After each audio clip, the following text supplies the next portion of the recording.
Movie का start होता है एक ऐसे सीन को दिखाते हुए जिसमें आसमान से कुछ लोग गिर रहे होते हैं और उसमें डैन भी होता है। ये सब लोग पानी में गिरते हैं और जब डैन पानी से बाहर आता है तो उसके हाथ में गन होती है, जैसे ये लोग कोई वॉर लड़ने वाले हों। और फिर यहाँ से हमें सीन 28 साल यानी 28 ईयर्स पहले का दिखाया जाता है। हम डैन को ही देखते हैं और उस बेटी की बर्थडे थी तो इस वजह से डैन उसके लिए काफी ज्यादा गिफ्ट लेकर आया था। तभी उसकी वाइफ उसे बताती है कि डैन के फादर का लेटर आया है अपनी ग्रैंड डॉटर यानी डैन की बेटी के लिए। तो डैन अपनी वाइफ से कहता है, मैंने आपको कितनी बार कहा कि मुझे उनके ग्रीटिंग्स की कोई जरूरत नहीं है और वो भूल जाएं कि उनकी कोई ग्रैंड डॉटर भी है। डैन एक बायोलॉजिस्ट होता है लेकिन आजकल वो टीचिंग कर रहा होता है जिसमें उसका ज्यादा इंटरेस्ट नहीं होता। तो वो किसी जॉब के इंटरव्यू के लिए जा रहा होता है जो रिसर्च रिलेटेड होती है, लेकिन वहाँ जाने से पहले ही उसे रिजेक्शन कॉल आ जाती है जिसकी वजह से वो काफी ज्यादा एग्रेसिव हो जाता है क्योंकि उसका दिल टूट चुका था। घर में वापस आता है और अपनी बेटी के साथ टीवी देखने लगता है जिस पर कोई फुटबॉल मैच लगा होता है। और तभी हम एक बहुत सरप्राइजिंग सीन देखते हैं कि स्टेडियम में एक एक्सप्लोजन होता है जिससे बहुत सारी लाइट बाहर आती है और साथ साथ कुछ लोग भी, उन लोगों ने आर्मी यूनिफॉर्म पहना होता है जैसे वो आर्मी के ही लोग हों। को लीड कर रही थी एक लड़की जिसका नाम था लेफ्टिनेंट हार्ट। वो काफी ज्यादा ब्रेव लग रही होती है। वो वहाँ के लोगों से बात करने लगती है कि हम फ्यूचर से आए हैं, फ्यूचर में एक बहुत बड़ी वॉर छिड़ गई है और उसके लिए हमें आप लोगों की जरूरत है। जितने ज्यादा लोग हमारे साथ आ सके उतनी ही जल्दी हम इस वॉर पे काबू पा सकेंगे यानी इसको कंट्रोल कर सकेंगे। अब इस बात को सीरियस लेते हुए गवर्नमेंट काफी ज्यादा लोग इनके साथ भेज देती है क्योंकि वाकई फ्यूचर में कोई वॉर छिड़ गई थी और उससे लड़ना बहुत जरूरी था। अगर फ्यूचर की इस वॉर को खत्म ना किया जाता तो फ्यूचर में कोई भी इंसान बाकी ना बचता, न उनके रहने के लिए कोई भी जगह सूटेबल रहती। अब 1 साल का वक्त गुजर चुका था। लोग वॉर लड़ने के लिए जाते रहते लेकिन वहाँ जाते ही काफी ज्यादा लोग मारे जाते और जो वापिस आते प्रेजेंट में वो बहुत कम लोग होते जिसकी वजह से उनकी फैमिलीज भी काफी दुखी हो जाती और लोग सोचते कि हम जाएं कि ना जाएं। फिर एक दिन डैन एज यूजुअल स्कूल जाता है। ना तो उसका पढ़ाने का दिल कर रहा होता है उस दिन, ना ही बच्चों का पढ़ने का। तो डैन सब बच्चों से कहता है कि ठीक है हम किसी और चीज को डिस्कस करते हैं, लेकिन तभी उसे एक मैसेज रिसीव होता है। कोई उसे रिसर्च सेंटर बुला रहा होता है कि हमें आपकी जरूरत है, फौरन वहाँ पहुंचे। अब डैन सीधा वहाँ पर जाता है। वहाँ पर जाते ही डैन को पकड़ लिया जाता है। उस पर कई ज्यादा एक्सपेरिमेंट्स करने के बाद उसके हाथ के साथ एक डिवाइस फिट कर दी जाती है और उसे कहा जाता है कि आपको हमें वॉर में भेजना होगा जो कि फ्यूचर में जाकर लड़ी जाएगी। और हम आपको ये भी प्रिडिक्ट कर दें यानी बता दें कि आज से पूरे 7 साल बाद आपकी डेथ हो जाएगी, तब तक आपको अपनी पावर उस वॉर में लगानी होगी। तो डैन उन सबसे कहता है, आप लोग कैसी बातें कर रहे हैं, मेरी डेथ हो जाएगी और फिर भी आप लोग मुझे वहाँ पर भेज रहे हैं। तो वो लोग कहते हैं इजी रहे, आपके हाथ में जो हमने डिवाइस फिट की है इसकी वजह से हम आपको लोकेट कर लेंगे। अब डैन के पास कोई चांस भी नहीं होता कि वो उस डिवाइस को अपने हाथ से अलग कर सके, यहाँ से भाग कर जा सके। उसे अब उस वॉर में जाना ही था। वो सीधा अपनी वाइफ के पास जाता है जो कि एक थेरेपिस्ट होती है और उन लोगों के साथ डील किया करती थी या उनकी थेरेपी किया करती थी जो जंग से लड़कर वापिस आते थे प्रेजेंट में। जब डैन अपनी वाइफ को बताता है कि मुझे भी चूज किया गया है, अब मैं भी फ्यूचर में जाके वॉर लड़ूंगा, मुझे बताओ मैं क्या करूं। तो उसकी वाइफ कहती है कि डैन क्या आप नहीं जानते वॉर में जाना किसी खतरे से खाली नहीं है, वो एक टॉर्चर है और मैं जानती हूँ ना कि जब लोग फ्यूचर से वापिस आते हैं तो उनकी हालत कैसी होती है। मैं उनसे डील करती हूँ, हालत मुझसे देखी नहीं जाती, मैं आपको जाने नहीं दे सकती। तो डैन कहता है कि मैं भी यही चाहता हूँ, हमारी एक छोटी सी बेटी है, मैं मरना नहीं चाहता। तो डैन की वाइफ कहती है तो हम यहाँ से भाग चलते हैं, किसी को खबर नहीं होगी। तो डैन कहता है कि नहीं हम भाग भी नहीं सकते, उन्होंने मेरे हाथ में एक ऐसी डिवाइस लगाई है जिससे वो मुझे कहीं पर भी लोकेट कर सकते हैं, चाहे मैं यहाँ हूँ या फ्यूचर में। तो डैन की वाइफ कहती है ये बहुत अजीब बात है लेकिन इसका सोल्यूशन है मेरे पास, आपके फादर इसको रिमूव कर सकते हैं। डैन कहता है कि मैं तुम्हें पहले भी बता चुका हूँ, मुझे अपने फादर की कोई हेल्प नहीं चाहिए। लेकिन डैन की वाइफ उसे समझाती है कि इसको निकलवाने के लिए तुम्हें उनकी मदद की जरूरत पड़ेगी। अब डैन को अपने फादर के पास जाना पड़ता है। आप भी सोच रहे होंगे कि डैन अपने फादर से इतनी हेट क्यों करता है, उनको पसंद क्यों नहीं करता। वो इसलिए कि डैन जब बहुत छोटा था तो डैन के फादर उसे और उसकी मदर को छोड़ गए थे। खैर अब डैन अपने फादर के पास पहुंचता है जिनकी पर्सनैलिटी काफी डिसेंट लग रही होती है क्योंकि वो भी आर्मी में रह चुके थे लेकिन अब अपने शौक के लिए प्लेन्स उड़ाया करते थे। डैन उनके पास जाके कहता है कि मुझे इस डिवाइस को हटवाना है। तो वो कहते हैं कि इसे इधर लेकर आओ, मैं इसे बड़े आराम से निकाल दूंगा। लेकिन तभी डैन पास्ट की बातें छेड़ देता है कि जब आप हमें छोड़ कर गए तब आपको ख्याल क्यों नहीं आया, जिसको सुनकर डैन के फादर को गुस्सा आ जाता है और डैन भी कुछ कम जिद्दी नहीं था तो वो इस डिवाइस को बगैर निकलवाए ही वापस आ जाता है और अपनी वाइफ के पास जाकर कहता है कि और कोई चारा नहीं, मुझे अब चुन ही लिया गया है तो मुझे वॉर में जाना होगा। तो डैन की वाइफ काफी सैड हो जाती है और कहती है अगर आपने भी इस डिसीजन को मान लिया है तो मैं आपको कैसे रोक सकती हूँ, अपना ख्याल रखिएगा। लेकिन हमारी बेटी के बारे में मैं कुछ नहीं कह सकती, वो आपसे बहुत प्यार करती है, आप उससे जाकर पूछ लें। अब डैन सीधा अपनी बेटी के पास जाता है। वो अपनी बेटी से कहता है कि मुझे कुछ काम है और इसके लिए मुझे कई महीनों तक घर नहीं आना होगा, तो मुझे मिस तो नहीं करोगी? तो टेन की बेटी कहती है कि पापा, मैं जानती हूँ आप फ्यूचर में जा रहे हैं, आपको फॉर लड़ने के लिए भेजा जा रहा है, आप जाएं क्योंकि मैं जानती हूँ यू कैन डू इट। अब टेन अपनी बेटी को गुड बाय कहता है और उसे रिसर्च सेंटर आ जाता है, जहाँ पर उनको बताया जाता है कि आगे जाके क्या क्या करना होगा। वहाँ पर टेन काफी ज्यादा लोगों से मिलता है, उनको भी फॉर लड़ने के लिए चूज किया गया था।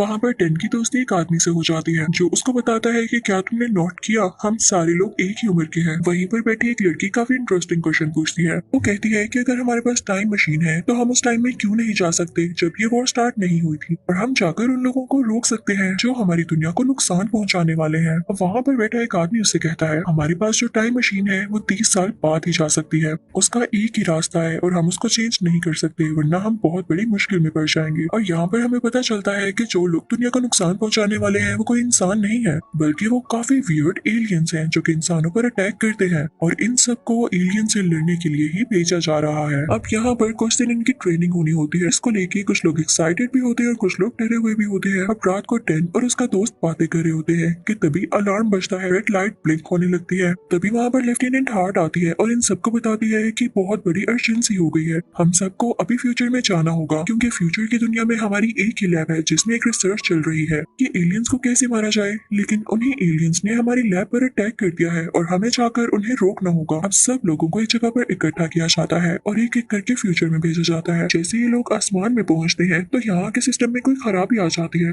यानी टाइम मशीन में सब लोग आसमान में ही रुक जाते हैं। इनको फ्यूचर की दुनिया में लैंड होना था, लेकिन सारे लोग उस सिस्टम की खराबी की वजह से आसमान से नीचे गिरने लगते हैं। आप खुद सोचें, जो इतनी ऊंचाई इतनी हाइट से नीचे गिरे उसका गिरते ही क्या हाल होगा। अब यहाँ पे हमें वही सीन दिखाया जाता है जो कि मूवी के स्टार्टिंग में हमने देखा कि टेन और उसके साथ कुछ लोग उस पानी में गिरते हैं जहाँ से टेन बाहर आया था। वो एक स्विमिंग पूल होता है। टेन और उसके साथ कुछ लोगों के अलावा बाकी सारे लोग उसी वक्त मारे जाते हैं। ये बुरी हुई और अब इन्हीं लोगों को उन एलियन से लड़ना होगा। पर एक कर्नल आती है जो कि एक फीमेल होती है, वो टेन को बाकी लोगों का लीडर बना देती है। उनसे कहती है कि पास ही लैब में कुछ लोग हैं, उनको जाकर बचाना होगा। अब जैसे ही टेन अपनी टीम को लेकर उस लैब में जाता है तो देखता है वहाँ के सब लोग मारे जा चुके हैं और उनको किसी और ने नहीं बल्कि एलियंस ने मारा है। टेन फौरन से उस कर्नल से कांटेक्ट करता है। वो बताता है कि सब लोग मारे जा चुके हैं, अब लैब में हमें क्या काम है। तो कर्नल कहती है कि लैब में कुछ इन्फॉर्मेशन है, वहाँ पर कुछ हार्ड ड्राइव्स होंगी जिन्हें तुम्हें लेकर आना है।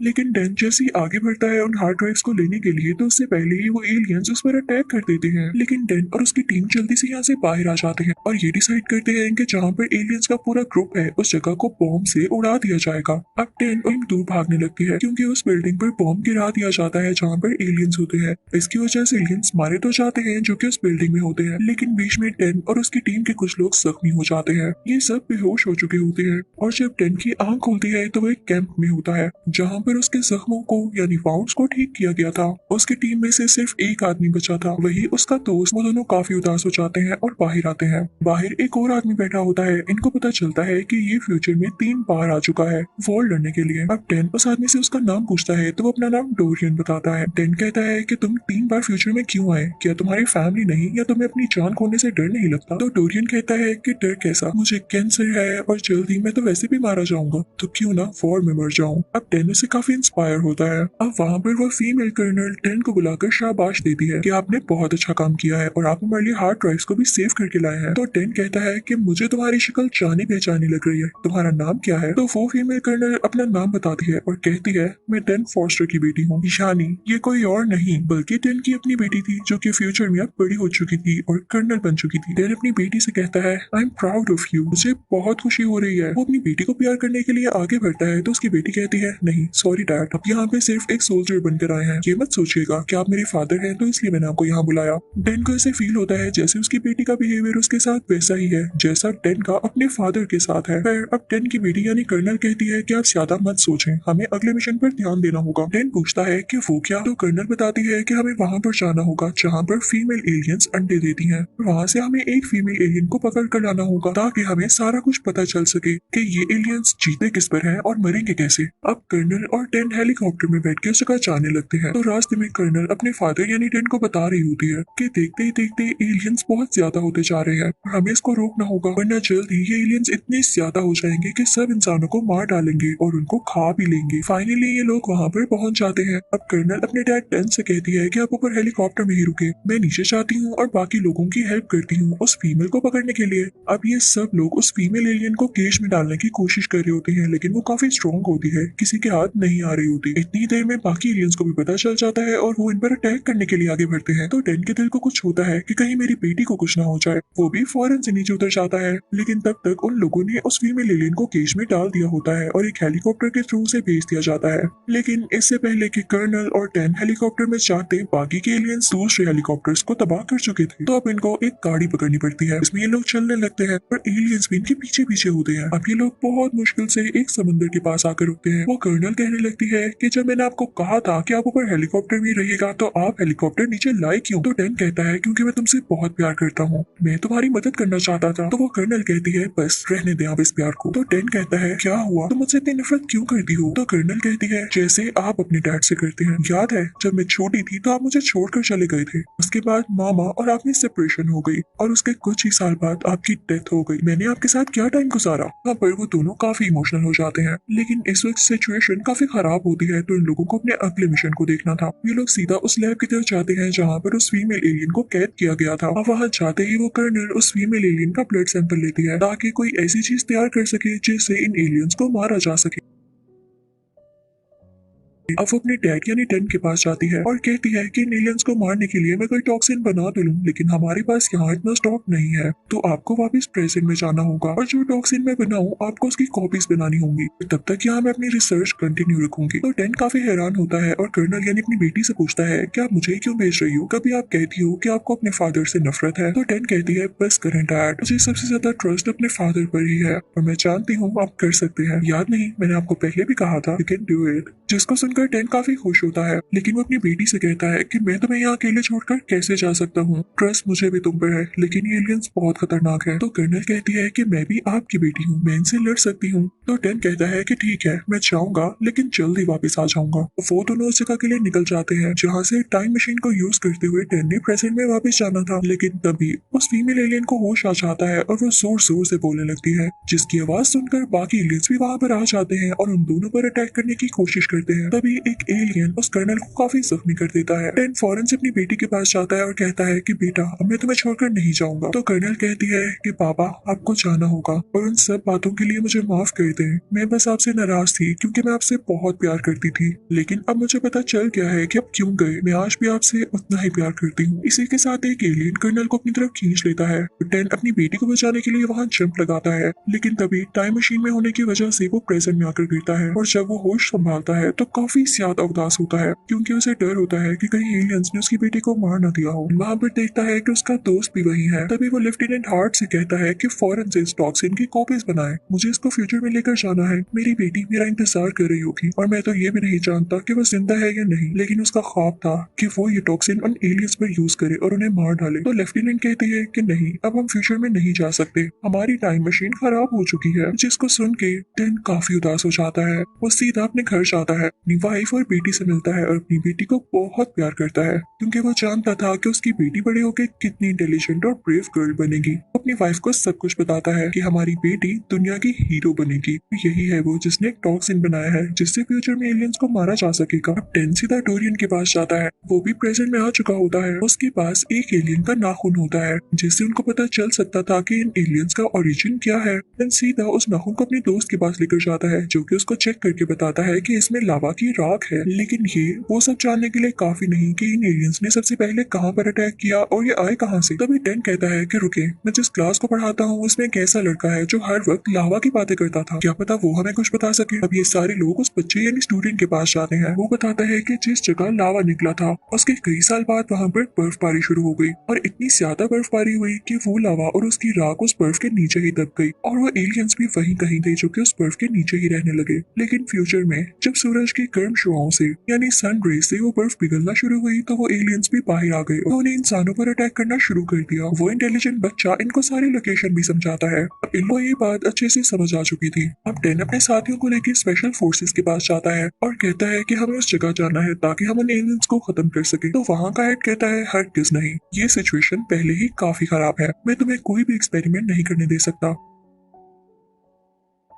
टेन पहले तो काफी होपलेस हो जाता है, लेकिन तभी उसे ख्याल आता है कि उसके फादर को प्लेन उड़ाने का काफी शौक है और उनके पास स्पेयर प्लेन पड़ा भी होगा। टेन सीधा अपने फादर के पास जाता है और उनको बताता है कि आपकी ग्रैंड डॉटर अब एक कर्नल है, वो फ्यूचर में बहुत अच्छा काम कर रही है, लेकिन अब उसकी जान खतरे में है क्योंकि एलियंस उसे अपने साथ ले गए हैं। अगर अभी हमने एलियंस को मार दिया तो फ्यूचर में मेरी बेटी की जान को भी कोई खतरा नहीं होगा। अब क्योंकि जेम्स के फादर अपनी ग्रैंड डॉटर से बहुत प्यार करते थे तो वो मान जाते हैं कि हम सब मिलके उस जगह जाएंगे। उनके साथ लेफ्टिनेंट हार्ट भी आ जाती है जिसने टॉक्सिन की कई ज्यादा कॉपीज बना ली थी और उनकी टीम में कुछ और लोग भी होते हैं जो कि वहां पर जाकर एलियंस को मारने वाले थे। अब ये सब लोग उस जगह पहुंच जाते हैं और बर्फ को पिघलाने के लिए एक ब्लास्ट करते हैं। डैन के फादर और डैन का दोस्त बाहर ही रुकते हैं और डैन खुद बर्फ के नीचे जाकर देखता है कि एलियंस रहते कहाँ थे। इन्हें एक ऐसा रूम दिखाई देता है जिसमें काफी ज्यादा एलियंस सोए होते हैं और कई सालों बाद ये जिंदा होने वाले थे, यानी एक्टिवेट होने वाले थे और लोगों पर अटैक करने वाले थे। अब डैन कहता है कि हमारे पास टॉक्सिन तो है, हम वो इन पर यूज करते हैं ताकि ये सब अभी मारे जाए और फ्यूचर में हमें तंग न करें। जैसे ही टेन और उसकी टीम ऐसा करने लगती है तो वो एलियंस काफी शोर मचाने लगते हैं जिनकी आवाजों से बाकी सोए हुए एलियंस जाग जाते हैं और इन पर अटैक करने लगते हैं। भी वहाँ पर टेन का दोस्त उसे कहता है कि बस एक ही तरीका है इनको मारने का, ये बहुत ज्यादा पावरफुल है, हमें यहाँ ब्लास्ट करना होगा ताकि ये सब एक साथ ही मारे जाएं। तुम बाहर जाओ, इन एलियंस को यहाँ से बाहर नहीं निकलने देंगे और अगर ये बाहर आ भी गए तो तुम इनको बाहर शूट कर देना, इन पर टॉक्सिन यूज कर लेना। जैसे ही टेन बाहर जाता है तो उसके फादर भी वहाँ पर होते हैं और टेन को पता चलता है कि यहाँ पर एक बहुत बड़ी फीमेल एलियन है जो कि इन पर अटैक करने वाली है और वो इनकी तरफ बढ़ने लगती है इनको खाने के लिए या इन पर अटैक करने के लिए। डैन के पास एक आइडिया आता है और वो फौरन से अपनी बेटी का बनाया गया टॉक्सिन निकालता है और उस एलियन के पांव पर लगा देता है। वो एलियन तो जैसे तड़पने लगती है और अपना हाथ अपनी बॉडी से अलग करके फेंक देती है क्योंकि उसका हाथ चलने लगा था। ये देख के डैन को काफी खुशी होती है कि फाइनली एक ऐसी चीज मिल गई जिससे इन एलियंस को मारना आसान हो गया है। लेकिन जब डैन के फादर ये देखते हैं कि वो एलियन अभी भी नहीं मरा और डैन की तरफ अटैक करने आगे आ रहा है तो वो अपने हाथ पर कट लगाते हैं ताकि उस खून को देख के वो एलियन उनकी तरफ आ जाए और वो भागने लगे, नीचे गिर जाए और वो एलियन भी उनके पीछे जंप लगा दे और मारा जाए। ये एक साइन था कि डैन के फादर उससे कितना प्यार करते थे और अगर वो उसे छोड़कर गए भी थे तो सिर्फ इस वजह से फ्यूचर में उनकी जरूरत थी। जैसे डैन गया वो अपनी फैमिली को छोड़ना तो नहीं चाहता था लेकिन उसे जाना पड़ा। अब जब डैन ये सारी बातें फील करता है तो उसे रिग्रेट होने लगता है, जल्दी से टॉक्सिन बाहर निकालता है और उस एलियन के मुंह में डाल देता है जिससे वो एलियन जलने लगता है और वहीं पर खत्म हो जाता है। यहाँ हम देखते हैं कि डैन को रियलाइज हो चुका था कि उसे अपने फादर से कितना प्यार है और उससे कई ज्यादा प्यार उसके फादर को उससे है। अब वो सारे लोग सेफली अपने घर जाते हैं और डैन के साथ इस बार उसके फादर यानी उसकी बेटी के ग्रैंडफादर भी थे। वो सब एक दूसरे से मिलते हैं और बहुत खुश होते हैं और एक दूसरे से प्रॉमिस करते हैं कि कभी अलग नहीं होंगे। इसी के साथ इस मूवी की यहाँ पर हैप्पी एंडिंग होती है क्योंकि अब फ्यूचर में भी कुछ खराब नहीं होने वाला था। आई होप आपको एक्सप्लेनेशन अच्छी लगी।